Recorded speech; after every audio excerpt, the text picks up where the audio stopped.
ہماری جڑی گل بات ہو رہی ہے وہ ہو رہی ہے جی انسانی وجود ماں جڑی تخلیق کی بنیاد ہے. انسان جو ہے نا جب اس دنیا میں آیا ہوا ہے اس کی تخلیق ظاہر ہے اس کی تخلیق کو کوئی مقاصد تھا اور اللہ پاک نے اپنی عبادت واسطے انسان نہ پیدا کیا. لیکن انسان جب دنیا میں آیا تو نوی نوی چیز جڑی ہے اس نے تخلیق کی. یعنی انسان کا ذہن ماں جڑو ایک تخیل جڑو ہے نا وہ بہت زیادہ ہے.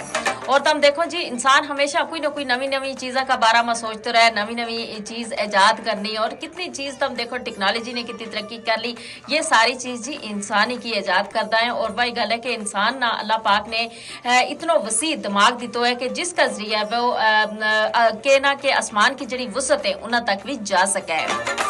گل وہی ہے کہ غور و فکر کرنی گل ہے. اگر ہم اس کائنات میں غور کریں اور نوی نوی جڑی چیزیں انہاں کا بارہ میں سوچاں, انہاں کا تجربات کراں تو بہت ساری چیز جڑی ہیں وہ ایسی ہم حاصل کر سکاں جڑی کہ شاید ہمارا انسانہ کا فائدہ واسطے بے حد ضروری ہے.